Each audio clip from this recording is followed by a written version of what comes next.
Good afternoon. Today is Monday, the 17th of March, 2025, just after 1 o'clock. Welcome to UK Column News. I'm your host, Brian Gerrish. Delighted to have Ben Rubin with me in the studio. Welcome, Ben. Thanks, Brian. And we are very pleased today to also be joined by Diane, Rasmussen, McAdie, who will be joining us by link from Scotland. And we also have a guest presenter today, Jobst Landgrebe, doctor, who is a visiting professor with the University of Lugano in Switzerland. I think we're going to have a really fascinating news because there are so many important things happening on a world stage. We'll see whether we can get to grips with those today.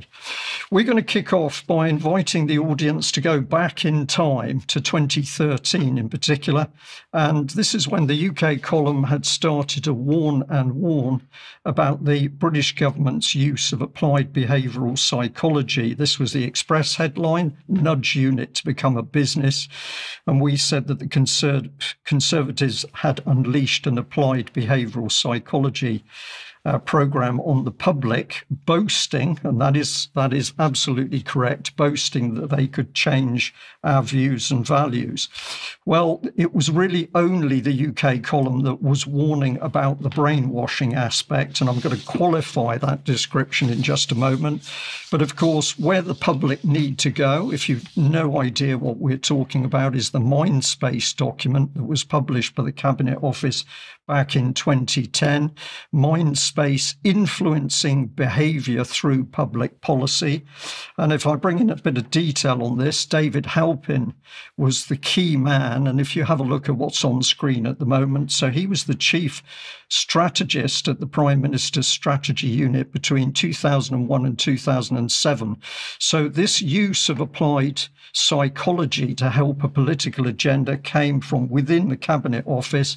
But look at the sort of people who were involved. Ivo Flaev, who was senior lecturer in psychology at the Faculty of Medicine at Imperial College London. So senior people.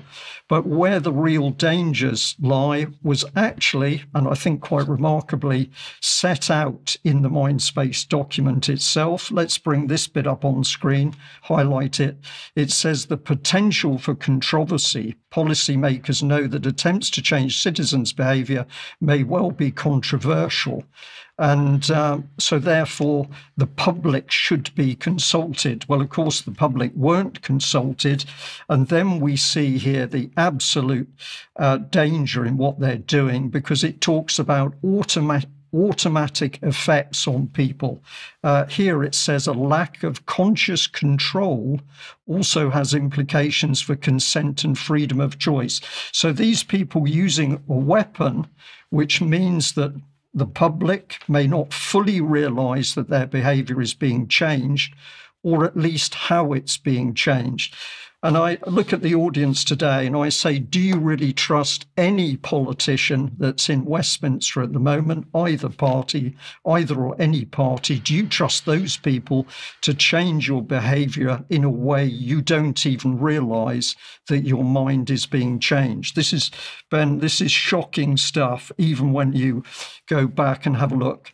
Now, following the 2010 reports, the Behavioural Insights team, who was the government's core, I'm going to call them brainwashing team, they produced another report here, Behavioural Government, using behavioural science to improve how governments introduce their policy. And if the audience wants to know what we're really talking about, then no better place to go than lockdown, when the government scientific team of SAGE, backed up by SPI-B, and this included psychological experts, minuted a meeting where it was talking about amazing things. It was talking about using education to change the way people behaved, using persuasion, using an incentivization system, and here is one of the really dangerous ones, coercing people into doing what the government wanted and enabling and facilitating other parts of the program. And under persuasion, the remarkable sentence is here: the perceived level of personal threat needs to be increased amongst those who are complacent, using hard-hitting emotional messaging. This was effectively saying we're going to use fear in order to get the public to do as we tell them. Ben, incredible stuff, isn't it, when you see it in black and white like this? It is incredible stuff, and it's absolutely everywhere in the system. Actually, I remember being in the advertising industry when the Mindspace document landed back in 2010, and when the ad agencies got their hands on that, they essentially turned themselves into the behaviour change industry. It's actually how they talk about it. Yes.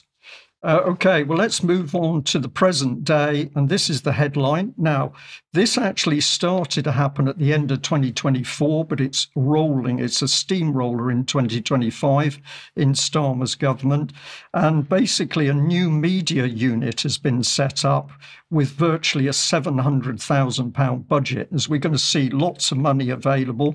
Now, this is one of the key men who's mentioned in regard to heading up Keir Starmer's Downing Street operation. And the best we can say about this man is we don't know anything about him. We don't know anything about the thousands of other unelected and unaccountable people, but should we trust him? Now, in respect of the new media unit, this is what Keir Starmer had to say. The way people consume information has changed. If we're going to rebuild trust, we need to meet people where they are on the platforms they use. Interesting admission by Keir Starmer that the politicians, and that includes himself, people do not trust them. He goes on to say this will bring together data analysts, creative content producers, and paid media specialists to reach and connect with the public in a much more effective way. But what does he really mean? Well, this is what I think he's talking about. And these are my words: our propaganda and psychological reframing program, but the legacy media, the mainstream media, is failing. We need to spread our propaganda to the social media channels. And we'll add a bit to that. The social media channels are where people are watching and listening to real news and analysis. And we, the new Labour government, have to disrupt this. So that is what I think that Keir Starmer is really talking about. But if we get deeper into proper detailed analysis, we can have a look at this parliamentary website, which is talking about questions that have been asked. And in June 2021, the question was being asked about a spend of almost £236.5 million on 1,500 people who were part of the government's policy objectives. So these were people using these techniques in order to produce policy that the public were going to accept. And then in this part of the text, I'm just going to read part of the screen. It is impossible to tell from the annual report and accounts how much support in terms of staff and budget is dedicated to the Prime Minister. So we don't even know where this money is going. And disaggregating support for the Prime Minister and the rest of the government would not fully resolve the problems of transparency and accountability we've highlighted. And if I do the last one here, this is wrong. It undermines both ministerial accountability to Parliament and collective responsibility on the part of the Cabinet. So we are not allowed to know what the government is doing, but what we do know is the government is using pretty vicious applied psychology to change the way we think and behave, and we're not even going to know. Now, one of the problems at the moment is that even the Lords, never mind the members of Parliament themselves, the Lords don't really understand what's happening. This is a question from Lord Alton of Liverpool, and he was asking His Majesty's government whether the new media unit based in the Cabinet Office and the individuals within it, including the Prime Minister's Chief of Staff, have an exemption to use TikTok on government devices. Now, the problem is he doesn't even know the right question to ask because he's heard about TikTok and the Chinese, so he probably thinks this is a security issue, but actually this is to do with a constitutional issue where the government is working to attack its own citizens. And the reply from Baroness across is particularly revealing because she says the policy on the use of TikTok on government devices hasn't changed. She must have been very happy because essentially there was a question which was irrelevant. She didn't have to worry about the response. But if we sum up here, even the Institute of Government in its latest reports is saying that it really can't unravel the secret workings of the state, and it's running conferences to try and ascertain how it works. But if we look at the Behavioural Insights team itself, they claim that they're independent now. But if we look at the website, they're independent and partners of the Cabinet Office. So that does not appear to be true. And this is very telling. If we look at where they're now operating in the world, let's expand that on screen. So the black is Behavioural Insights team projects, the dark blue is offices, and the light blue is local staff presence. What started in British government now spread across the world. And interestingly, in Europe, the two key offices are in UK and France. And I'm specifically going to say that is because that the government here was working with Sarkozy's expert on brainwashing way back in 2012, 2015. So Germany was left out, although we can see that Germany is being used for applied behavioural psychological experiments.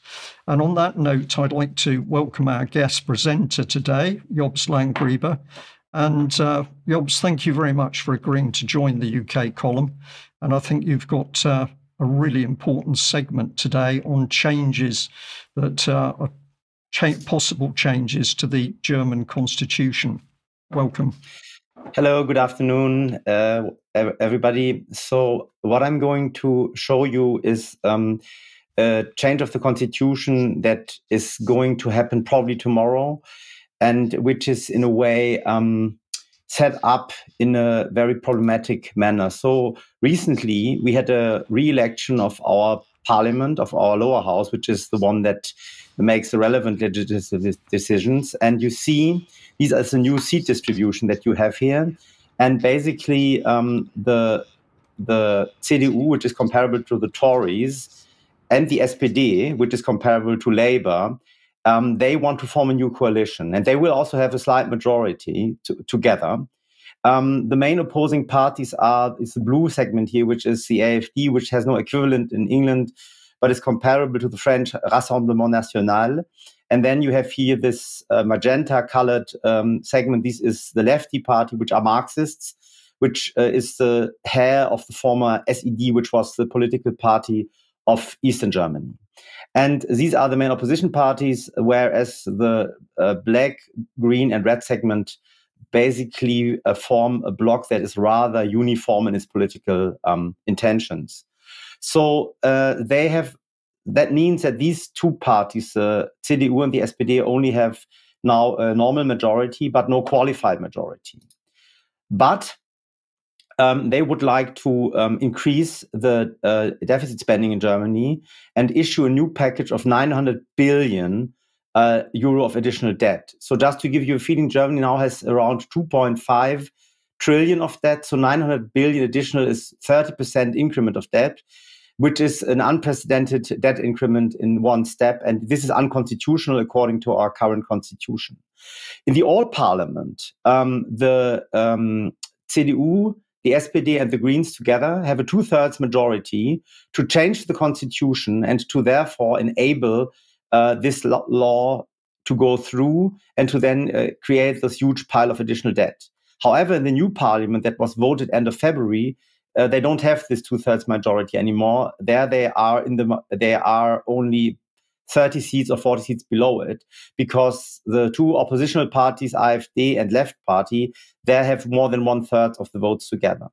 Therefore, they are now have asked for an emergency assembly of the old parliament, despite the fact that it has been voted out, so that they can now change the constitution and use the old majority to vote for a constitutional change that will free their ability to issue new debt.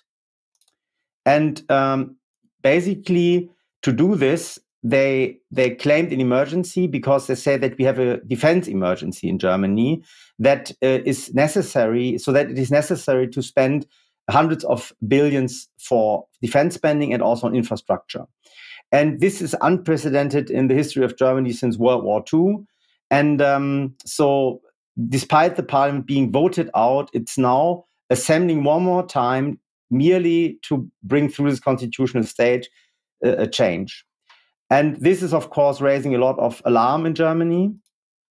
And what can the opposition do? So the first option was an intervention by the Constitutional Court to stop this assembly. But it failed last Friday. The court ruled that the old assembly is still in charge and free to change the constitution, which is a formalistic approach, but from a legalistic perspective, probably all right. So this has failed.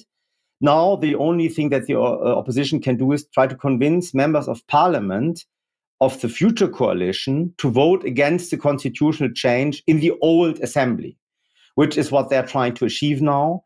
But it's unlikely they need to convince 30 MPs of doing this, and we don't know whether this is likely to succeed. So this means that it's very likely that this debt package will be made possible. What are the details? So because the equivalent of the Tory and the Labour Party both need the Green Party, because only with the help of the Greens they will have 2/3 of the votes, they have amended the package to change the constitution to include the main goals of the Greens. Here on the screen you can see two of their leaders, and so they will now make climate protection a constitutional goal. That means that the climate protection will be enshrined as a goal of German state in the constitution, and also 100 billion euro of the spending package will have to be spent for climate change mitigation. And this was, of course, added to obtain agreement by the Green Party. So despite the fact that the Green Party is not going to be a member of our parliament anymore, it is now very, very influential. So it obtains a change to the constitution that it has fought for since many years. And basically now the main instrument for this change of the society towards deindustrialization is now part of our constitution. What are the consequences of this? So on the background of the screen, you see the 10-year bond yield curve, the interest rates that have to be paid on government bonds in the European Union, and the figures for Germany are at the moment still quite the same. So you see that at the beginning of COVID, there was quite an increase. In the middle of COVID, they had to increase quite massively the interest rate payments on the bonds because the massive deficit spending that was done in that time made the markets fearful of default in the Eurozone. And so you can already see that we have had quite a massive increase in interest rates. And it is very likely that we'll have another increase in interest rates due to this issuing of massive debt. The second, and it will lead to a 90% of GDP, debt to GDP ratio in Germany, which is then getting very close to United States, for example. It will lead to higher inflation, increased taxation, and higher interest rates. And the euro as a currency will become even more unstable because it endangers the credit rating of the last country guaranteeing its existence. That credit rating is declining now, and this is very dangerous for the euro. So the last aspect, let's review how the German media see this. So this is all in German, what you're going to see now, but mainly they are euphoric. So Tagesschau, which is like BBC, says the financial package stands or is established. ZDF, which is also like BBC, says that the road for the new debt package has been freed. They don't call it debt package, but financial package, so it's a big debt package. Another radio station like BBC says that economists are in favor of this agreement, and the Süddeutsche Zeitung, leading newspaper, applauds that now the billions have been freed up for defense and infrastructure. So you can see that though there's huge skepticism in the German population and many commentators, our media are enthusiastically in favor of this whole manipulation of our constitution. Jobst, thank you very much for taking us through that. And I particularly picked up the fact you said these are changes the like of which have not been seen since the Second World War, well, the lead up to the Second World War. I think you mean on this. So these are very serious things that are happening, and a government which has been voted out. Correct me if I haven't got this quite right, but a government in Germany is voted out, and then before they let their hands go from the levers of power, they're going to bring in this massive, massive change. And they're going to look the public in the eye and say, this is constitutional and you need to accept it. Is the German public reacting, even if the German mainstream media is supporting it? Yeah, so first of all, it's not the government, but the parliament. So because at the moment we still have the old government, but it's not the main actor, but the main actor is actually are the two parties that try to form a new coalition. And to form this coalition, they need to do deficit spending because that's the only way to get agreement on many topics. So they want to cover their disagreement by spending a lot of money. And that's why they need this constitutional change, but they use the old parliament to make the change. Now, how is the public reacting? Well, the alternative media are scared, they are fuming, they're commenting very negatively. Many economists are commenting in a negative way, but there are also the government economic commentators which are close to the government who, of course, applaud this. But I think there's a lot of disagreement with this in the German public. Okay, Jobst, thank you very much for that. Now, you've kindly agreed to join us for UK Column Extra today. And so we'll have a much deeper discussion about these factors and also what's happening in UK. But thank you very much for joining us today for that segment. Well, Ben, really, what better place to go than big money power and the hedge funds? Absolutely, yeah. Dirty money in Germany, dirty money in the UK. And we're going to have a look at how international investors and algorithmic trading companies in the City of London are pumping millions of pounds into the UK political system in order to create and capture a £1 trillion marketplace in climate technology. And we're going to start by looking at this organisation. This is Quadrature, a technology business that takes trading positions determined by statistical models to generate returns on its own proprietary capital. They use algorithms to trade with their own money to make essentially perpetual profits, like a money printing machine. They call it the ultimate automated trading business. And you'll notice, if you're paying attention to the video running on screen, there are no people in the video on their website. That's quite interesting, very telling. They do actually have a few employees. They've got just over 200 employees. They're based in the City of London, right next to the Gherkin, and they pay their people an average of £3.6 million a year each in 2022. Right, so they're generating an enormous amount of money. They're incredibly opaque. So both technologically, they run a black box trading system. We don't understand how this thing operates in the background. Financially, it's based in the Cayman Islands, so it's in a tax haven. And culturally, it's described by people in industry as a bit of a cult.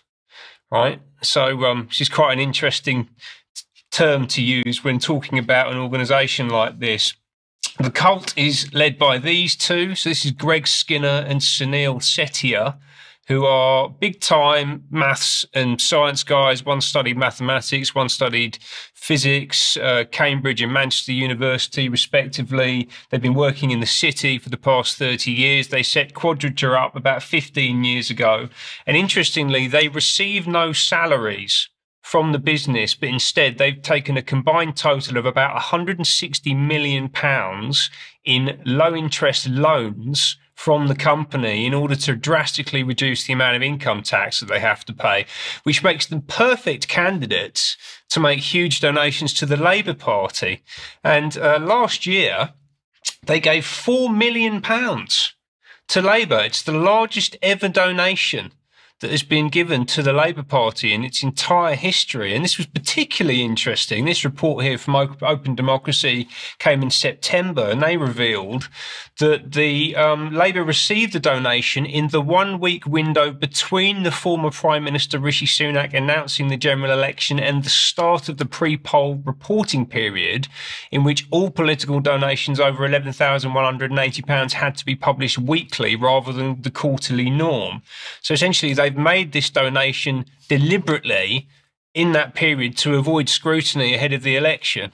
I think we have to assume that Starmer et al., the whole Labour apparatus, would have known about this. I can't say whether it was their choice to do so or not, but... Well, the minimum is they could have declared it to the public, right, so that it was made highly visible to the public. And of course, that didn't happen, in line with my opening segment today, where Starmer and his team do not want to tell the public how they're even running the government. So exactly, a lot of questions, Ben. 4 million straight into the Labour Party, and then what else is Quadrature doing with the money? It's putting tens, hundreds of millions into this thing.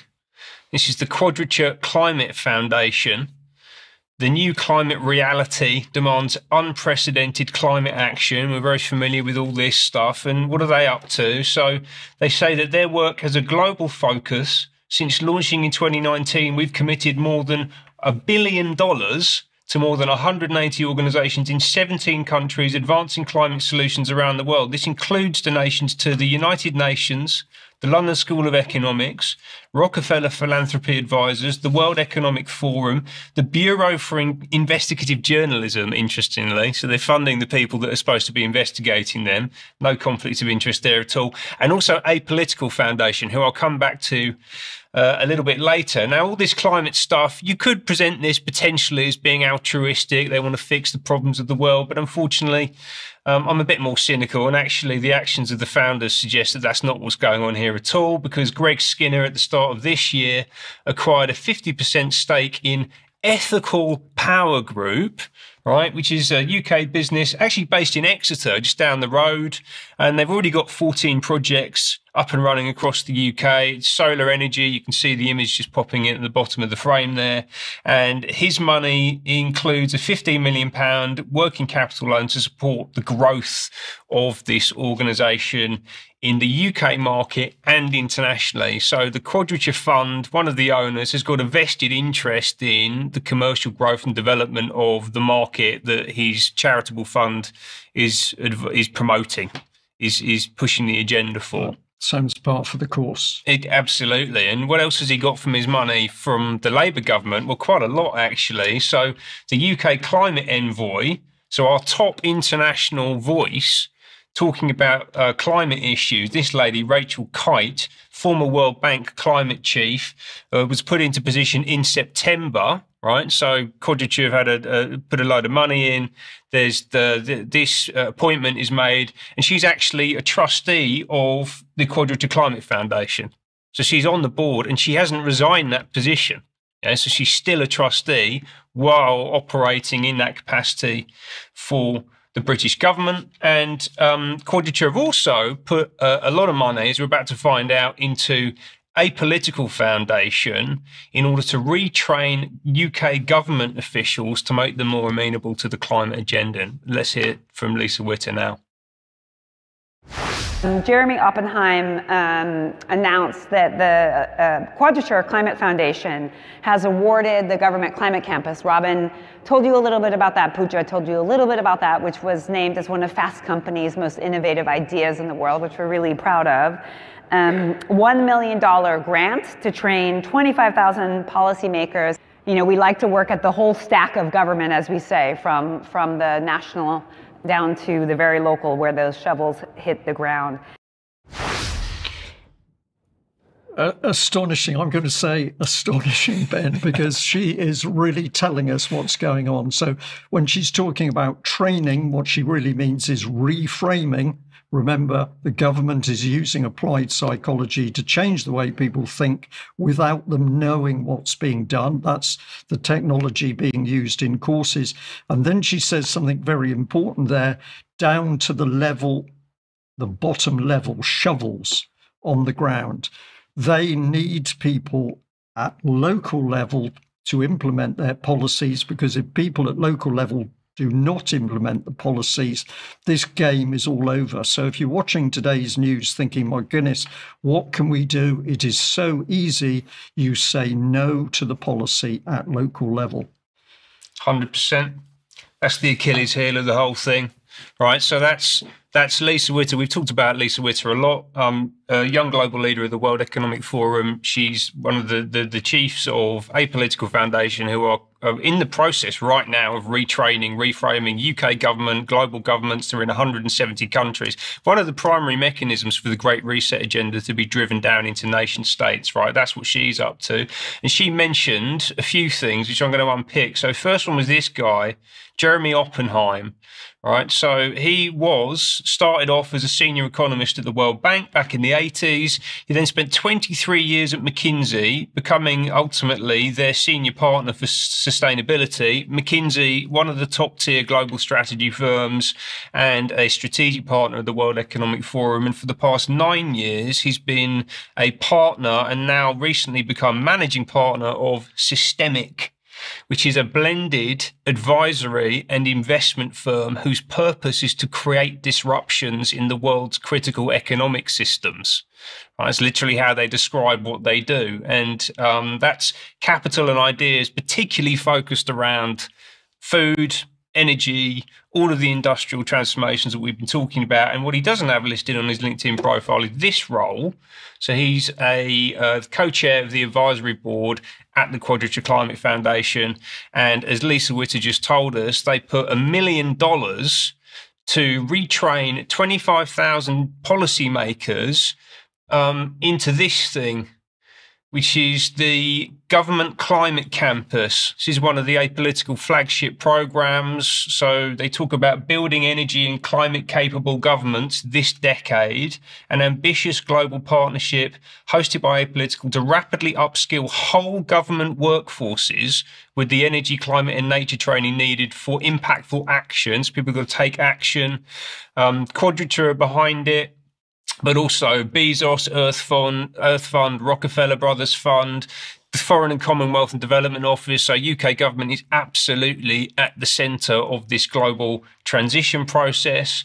And what are they training people on? So if you go and look at the website, we'll provide some links. You can see that the agenda for the Climate Campus is climate change and health, climate change and mental health. They love to tie all these things together, centering equity in climate action. So there's very much this kind of neo-Marxist dynamic to this, but the leveling out of living standards artificially, internationally, climate finance, green growth, and an introduction to the energy transition, which is an energy transition based on energy systems sold by people like Greg Skinner, who is behind the Quadrature Climate Foundation, and then ultimately paid for through taxation, through money printing, like Jobst was talking about earlier on, but then also through loans from people like Jeremy Oppenheim at Systemic. And crucially, as Brian's pointed out, the final quote there in the video was that we like to work at every level, from national to very local, where those shovels hit the ground. And just to reinforce Brian's excellent point, if we want to stop this thing in its tracks, then that's where we need to focus our energy, and it's actually where we can get the most traction. So people can do things, and it does make a difference, and all it requires is 2 or more of you to get together and to take that action at local level. But it's very clear Starmer is also now having to admit that they're beginning to lose control of the narrative, and that means more of the applied psychology from within Parliament, but also, of course, more censorship of free speech. And I have no doubt that Ofcom is one of the tools that's going to be used to do that. No doubt we'll be speaking about that a bit more in the near future. If you like what UK Column does, please support us. If you value us, support us, make a donation, or join us with a monthly or an annual membership or a lifetime membership. And of course, you can also support us by purchasing from the UK Column shop. And we always like to point out that we have Clive de Gaulle health products, and we do make a small percentage when we sell those products through our shop. Now, the key bit about the UK Column information is that the news goes out for everybody to see, and we do that because we hope that people will share the information through the platforms. Facebook, not particularly friendly to UK Column. YouTube has got us banned still, but by putting the information out on other channels, you can help us a great deal. Now, just a couple of adverts. Friday the 18th through Saturday the 19th of July. Larling, I think that's Suffolk actually. We've got the Thetford Truth and Freedom Beer Festival. So that's really a mixture of people getting together to socialise, but with also live music and some guest speakers talking about what's really happening in the country. And there's a campsite and camp pitches available in support of that. In Norfolk. Sorry, thank you very much. I was close at Norfolk, I beg your pardon. Near enough. To people who are local. And of course, this is the very thing we can expect to see the government trying to clamp down on in the future, because anybody telling the truth is a danger to Keir Starmer and his Labour government.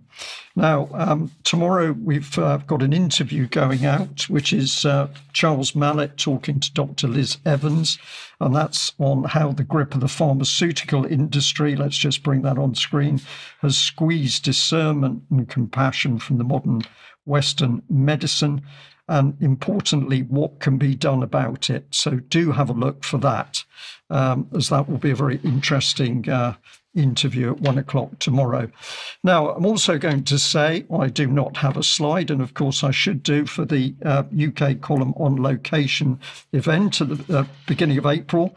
And we do still have some tickets available, but we're saying to the audience that if you're thinking, shall I go or not, you need to get online and buy those tickets because there are a few left. We want as many people to go, but it's up to you. Make that decision and come. We are very sure you're going to have a lot of fun from being there and socialising with other people, listening to the speakers, and also, of course, in the evening, being able to socialise with the UK Column team. So we'd love to see you. Please do come and join us, and details of that event, on location event, are on the UK Column website. Diane, let's turn to you, because you've been very busy over the last few days, mixing with a range of other people who are also now waking up to the fact something's badly wrong in the country. Where have you been? Yes, thanks, Brian, and hello, Ben, and welcome to Jobst. It's great to have you here.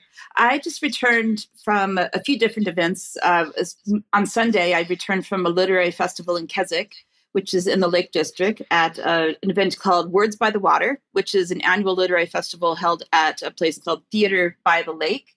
I have some silent videos and some photos that I took while I was there, just to kind of show you what it was like.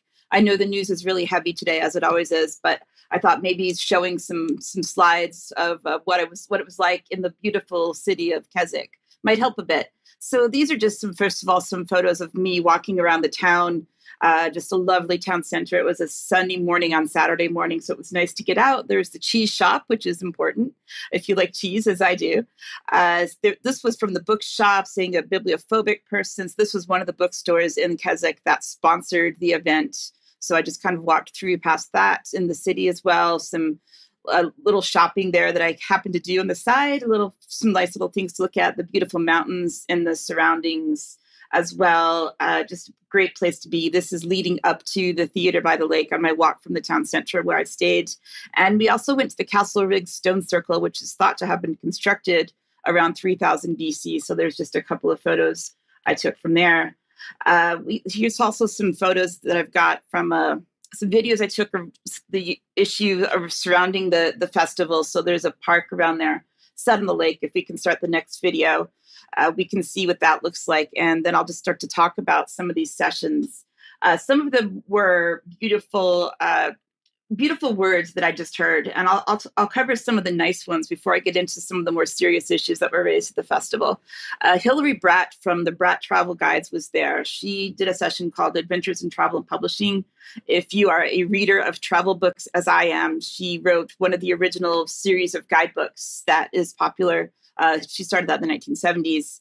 One of the interesting things that she said is that it's actually safer to travel to dangerous places as a woman compared to being a man, because women can play the vulnerability card if it's needed, if it really is dangerous. Another one that was really nice was Philip Marsden. He did a book called Under a Metal Sky, and his session was called A Journey Through Rocks. And he discussed, from this description of the session, he discussed his revelatory journey from the tin mines of Cornwall to the gold mountains of Georgia, in search of the substances that has shaped our imagination and imperiled our very existence. So I just enjoyed the time thinking about the land and enjoyed his beautiful words when he was reading from his book. I also went to a murder mystery, which was interactive, which I was not expecting to have to solve the mystery, but it was done by sort of a comedy acting team called Highly Suspect. And the basis of it was Chief Inspector Scott Lanyard, if you see what they did there, has been found shot, stabbed, and strangled inside a locked room. And we had to work in groups to kind of decide who we thought caused the two murders. And it was interesting because it sort of made me think about what a book is, because we were sort of writing this book in real time. And, we were wondering, do they change who done it as when it's played in different places around the country?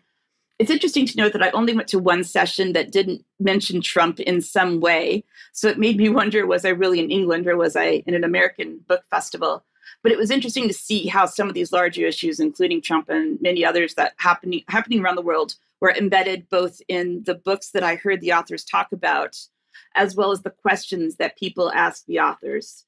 So now if I get into some of the more serious issues, Mike Berners-Lee was one of the talks that was there. He wrote a book called There Is No Planet B and the Climate of Truth.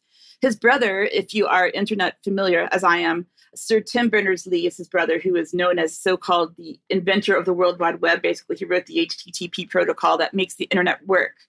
And his session description says, "We have the technology we need for a clean and healthy future, so why are we still accelerating into a polycrisis of environmental and social strife?" So we can see where he is on the climate change issue. One of the most remarkable things that he said was that The Guardian is the most reliable source of information that we can find when it comes to news. Going on from there, I heard George Monbiot, who is a climate activist and a journalist. He wrote a book called The Invisible Doctrine. And you can tell he's very left-wing in his political views. He called Trump fascist, and we can have discussions about what that actually means. He talks about the rise of the far right. There was a question from the audience about whether the far left or left Labor government is really attacking the poor. And you can start to feel that people are angry about what they got. But we have to ask, why do people expect something different from Labor after what we've seen from Tony Blair? One of the interesting things that happened at this session was Just Stop Oil and Extinction Rebellion activists were in the audience. And they started asking questions, more like statements. They just kept talking and talking, and other people in the audience were heckling them to stop talking. We couldn't figure out what the question was, but they wouldn't stop. And if we can put the next slide on the screen, this was given to us when we went to have a drink in the cafe after the talk. And we can see in the slide, it talks about Just Stop Oil. 1.5 degrees Celsius is dead. Our leaders failed us, and so on. It kind of goes into this whole thing. It's a QR code you can scan to learn about Just Stop Oil. And that was all very interesting to see. Another book that I heard about was called Food Fight. This is the one that I actually purchased, the only one I purchased, because it had some really interesting things that were raised from it. And it's very confusing. It's got an endorsement by Professor Debbie Sridhar on the front cover. So some of our viewers will remember Professor Sridhar from the COVID era and what she tried to do to people. I was first a little bit encouraged by what he said, but also confused, because he was talking about the corporations involved in big food and the terrible effect that their ultra-processed foods have on human health. He talked about their relationships to BlackRock and their concern about the environmental social governance scores. On page 147, he mentions multi-stakeholderism, as he called it. He said it's the latest vogue, a form of public-private partnership popularized by the World Economic Forum, in which the door is flung wide open for any organization to participate. The big tent sounds democratic, but it's really an illusion, a mirage, one more step towards the privatization of global governance.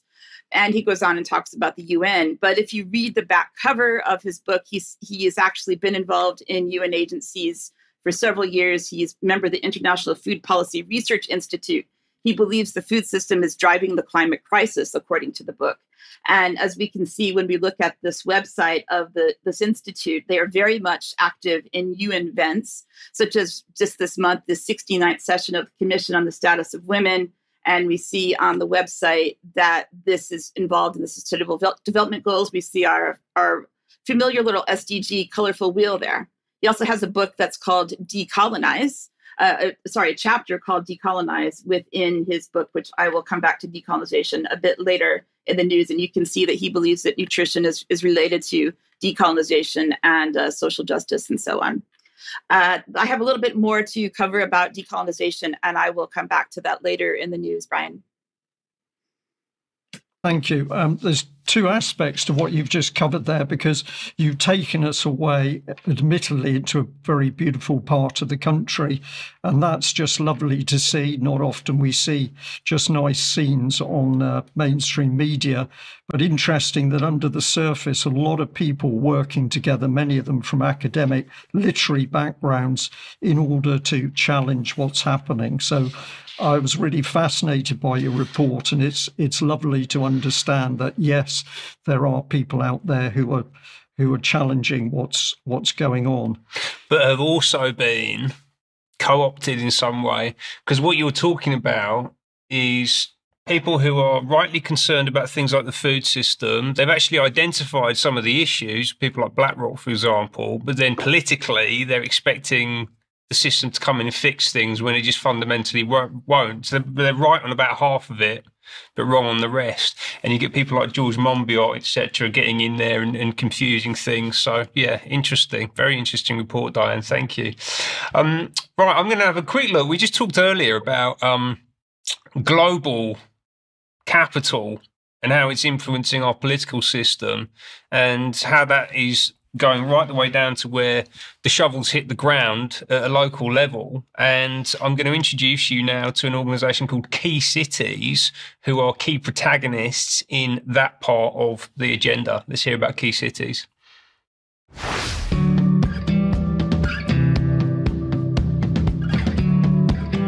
Key Cities is a really important and influential network for urban areas in the UK.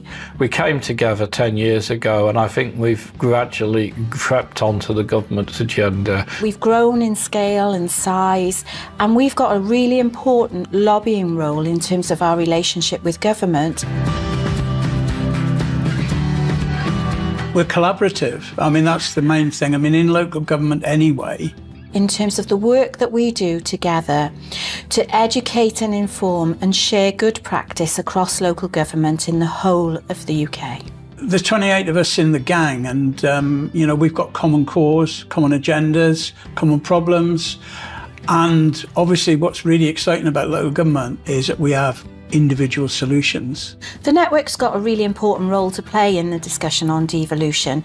And what we can actually do is help inform government policy going forward.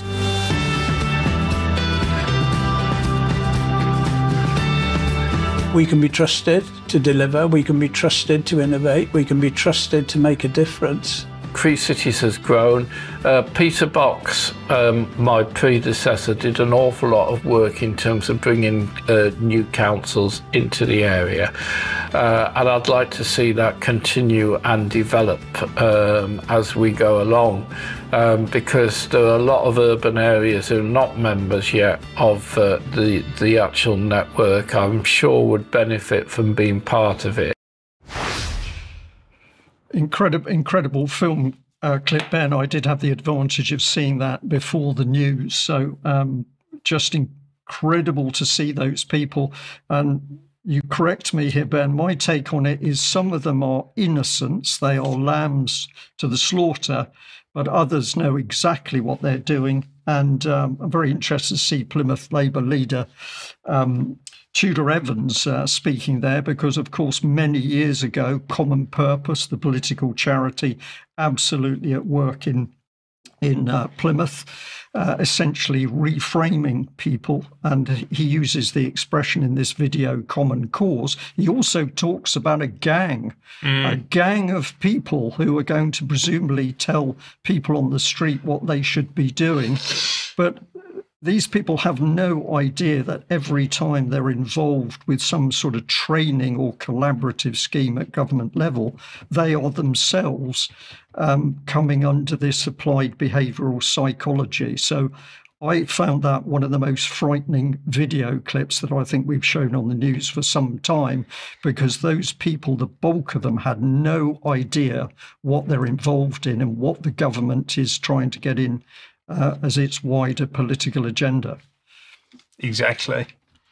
And this is a crucial national network where, to use the phrase again, the shovels meet the ground, right? You get local communities, local cities, out in the counties, implementing the innovation agenda ultimately, right? So we can see here that there are 24 cities in this network. They've been around for 10 years, not a new thing, right? But it's come to my attention recently.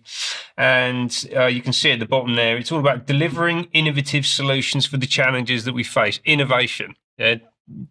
Generally going to be around energy systems, food systems, implementing the kind of technologies that we've been talking about earlier from organisations like Systemic and Quadrature Capital, right? So we mentioned Tudor Evans, leader of Plymouth Council, clearly a central figure in this. They've actually just issued this report on the waterfront, which talks about the importance of the port cities in transforming the UK. And you can see the lighthouse on the cover there, same as you can see over Brian's shoulder today on the news. Ben, we can see the ego is what we can see in that taking a selfie of himself in front of cities in Parliament. Ego, power and ego demonstrated on the camera.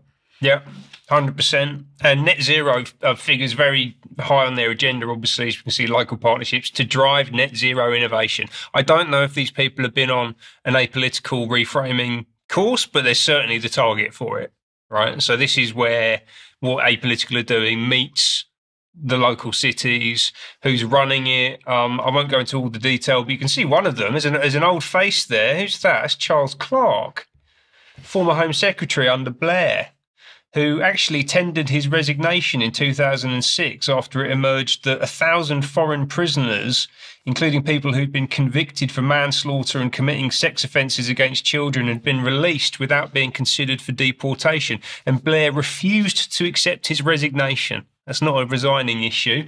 And he's now doing this. And then importantly, Lord Raj Lumba, CBE, who is the chair, as I understand it. Actually, no, he's not. Chris White's the chair, but I think Lumba has been at some point in the future. And this guy's fascinating. This is a Blair-era appointee to the Lords, made his money in the rag trade. And importantly, he's got something running in the background called the Lumba Foundation. When we go to the Lumba Foundation, what do we see on the front page? Oh, my goodness, look, it's Tony Blair hovering in the background, the hidden hand himself. And who else is on the board here as well? And we can't go into all the detail on this, but I think this is just to give you a little bit of a taster of who sits behind the transformation agenda running across the country. It's people like Blair, and it's also all of these people. So Cherie Blair, who's actually the president of this charity, but also David Cameron and Nick Clegg, so the Condemn Coalition, Baroness Jay, who is the daughter of James Callaghan, former leader of the House of Lords, Laura Bush. What's she doing here? You know, Paul Kagame, who's the president of Rwanda. Big connections to Rwanda. I've got to understand that a bit better. He's basically a dictator, right? Yoko Ono, Richard Branson, he gets about, Joanna Lumley, and then Countess Mountbatten, who is very close to the late Prince Philip. I think we should put it like that. Yeah, so you've got UK, international, political class, billionaires, members of the royal family hovering around the common purpose linked networks seeking to radically reshape and transform British society. The people really driving the political agenda. And just before we finish on this segment, I'll say that many years ago, when Prime Minister Tony Blair came to Plymouth in order to see the City Council's city development plans, the regeneration supposedly of the city, it was pointed out that people in various parts of the city were against the plans. And Tony Blair was stated in the meeting that the council had been given special powers and they should use them.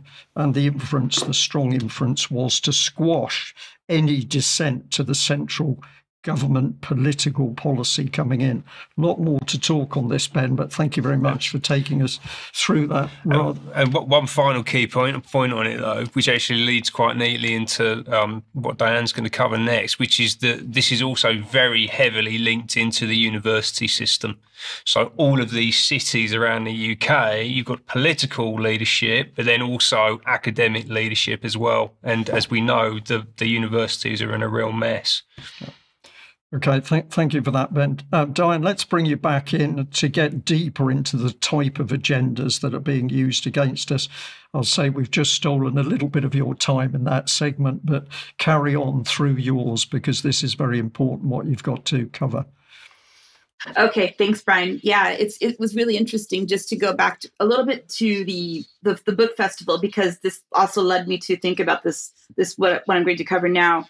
There were a couple of sessions that talked about decolonization. One was by Lucy Mangan, who is a Guardian TV critic, and her session was called How Reading Shapes Our Lives. And she talked about her book called Bookish and about her books of love, her love of books, love of libraries, and how when she first experienced a university library, she was really excited about the fact that it was all there. So I asked what ended up being the last question in the session, and what did she think about decolonization in university libraries? And she didn't know what it was. So I said, it's actually the process of changing language in library catalogs to make it less offensive, the removal of items written by, straight colonialist white men, for example, to make room for more diverse authors. And she admitted that she was in the minority, agreeing with me, saying that this wasn't a good thing, which may not be good for her relationship with The Guardian. But when she said that, it actually generated a round of applause in the audience, which was really great to hear. And people sitting near me told me at the end that I was on the right side of history after I explained that this was part of my cancellation from academia and librarianship because I opposed it. There was another session by a man called Jack Ashby, who is the assistant director of the Museum of Zoology at Cambridge. According to his Blue Sky profile, his pronouns are he, him, so that's important to note. He said that less than 1% of collections are on display in the world's natural history museums. So it sounded interesting to see, what else we could do to have more specimens and so on to be shown in natural history. But actually, the direction that it took was a little bit different, because he started to talk about how it's a problem that most of the specimens on display at natural history museums were males. And he suggested that maybe having more female specimens on display would help smash the patriarchy, which he actually said on a slide. He talked about social justice issues and how we need to be more diverse and inclusive, and that we need less Darwin or white men and more of the people who did the work who might not be white men. So I asked him a question, and I said, well, since you said in your talk that 0.4% of the world's species are mammals, why is it so important to worry about how humans are represented diversely in natural history museums, given that humans would be even less than 0.4% of all the species in the world, and that maybe they should be more concerned, for example, about the diversity of the insect species that were on display?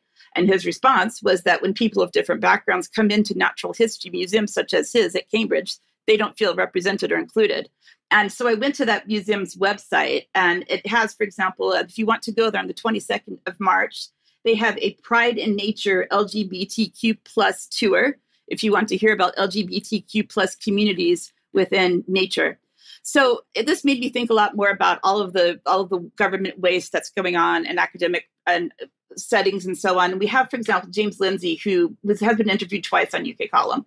And he wrote this paper as part of what was called the Grievance Studies Affair with other previous former academics, I guess you could say, by writing fabricated papers that were still accepted and published in academic journals. And here's one example of one of their fake papers that he was a co-author on, called The Conceptual Penis as a Social Construct.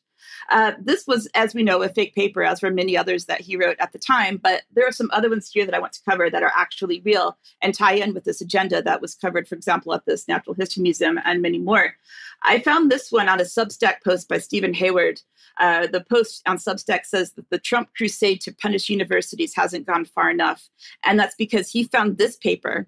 The title is probably the most woke paper I've ever heard of, which is saying something. The title is Queer Canine Becomings, Lesbian Feminist Cyborg Politics and Interspecies Intimacies in Ecologies of Love and Violence, written by Chloe Diamond Lenow. It is in the Journal of Lesbian Studies, and it was just published online on the 8th of March. I won't read you the entire abstract. You can go look it up if you want to, but it starts out by saying this article offers a queer lesbian feminist analysis attuned to lesbian, queer, trans, canine relationalities.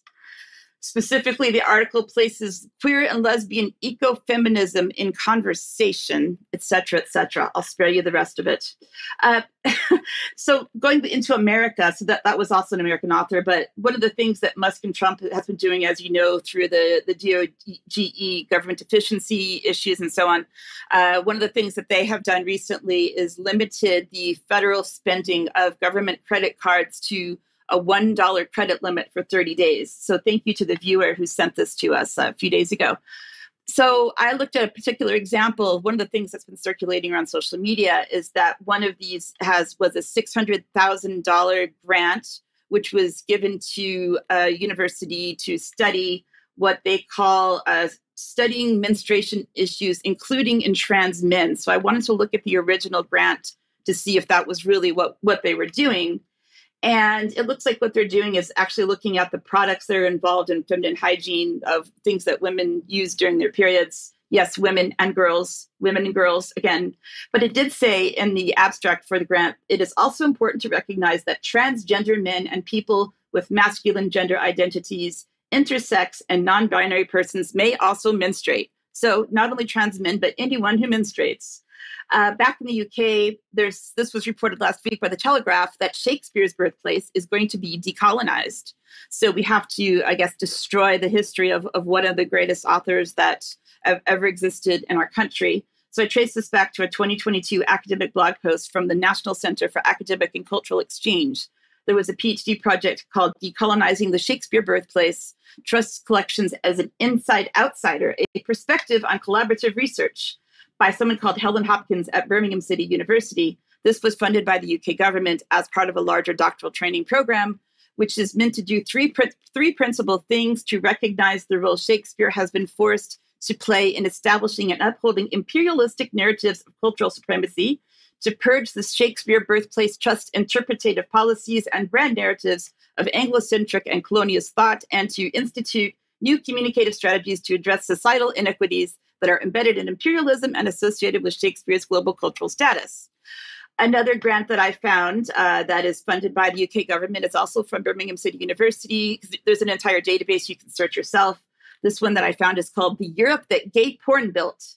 This is 841,830 pounds running from November 2023 to October 2027. Asking the question, the very important question, how did the growing transnational circulation of gay male erotica and porn magazines in post-war Europe contribute to the development of a shared identity and a sense of belonging among European gay men? And one that's worth even more money is over £1 million, 1,254,813 pounds, running from September of 2024 to September to 2027. This one is called Inclusive History.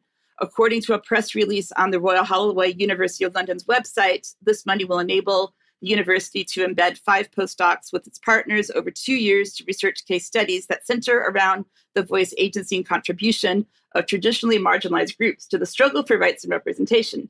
So I have a quick video here from a lecturer at Royal Holloway talking about equality, diversity, and inclusivity. Let's see what she had to say. Hello, my name is Dr. Shamima Akhtar and I'm a lecturer in the Department of History here at Royal Holloway.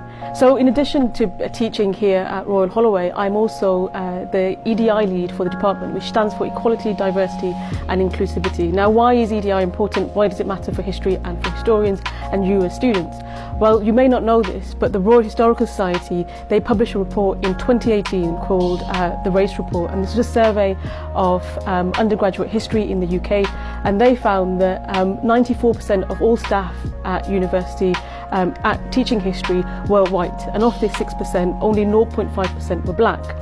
And when it came to students, again, they found that whilst a quarter of UK's population study at undergraduate level degrees across the UK, only a small proportion of them do history, and then an even smaller proportion of them are BME. So some of the questions that you kind of might find yourself asking when you come to do a course at Royal Holloway is, why is my campus so white? Why is my curriculum so white? And as the EDI lead for the department, these are some of the things that we can talk through. We have schemes such as the BME mentorship scheme. We have a seminar series that highlights kind of people of colour doing history. We have all sorts of initiatives for you to get involved with if you are interested at all in these kind of conversations about race, ethnicity and equalities. So it would appear as though history needs to be more inclusive to include more people that are not largely representative of the majority of the population of the UK, which is where this university is located. And also she was wrong. She said equality, but of course that should be equity, which we know at the UK column are two very different things. And inclusivity versus inclusion. So again, she can't even use the right terminology, and she didn't seem terribly sure about she was telling us anyway, even though she's apparently the lead for her area. Just as an and finally on the segment, I have one this is from Sweden from a couple of years ago, but I just thought this one was really interesting as well. The title is Who's Afraid of the Vulnerable Terrorist? Framing Violent Jihadists' Life and Intimate Relationships. This article looks at a sample of academic articles in the field of terrorism studies and international relations to explore the ways in which marriage, sexual activity, and close relationships in jihadist groups are framed, imagined, and investigated using the learnings of queer scholarship. So there's your into the segment. I just wanted to kind of start to show some of the ridiculous things that are being funded in our universities. And I think the British taxpayers need to know exactly where their money is going, Brian. Diane, thank you very much for that segment. Immensely important, because this is the agenda that is going to finally destroy this country unless we stop it with spades at ground level. And a lot of people, I think, see it and just think it's silly nonsense, but this is the stuff that destroys minds, and particularly the minds of our children. Let's leave it there. I'm going to say, Diane, Jobst and Ben, thank you very much for joining me today.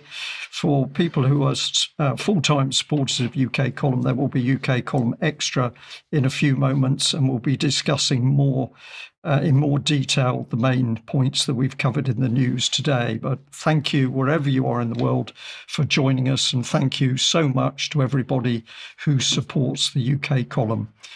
We will be back at the same time on Wednesday for UK Column News Extra few minutes. Bye-bye.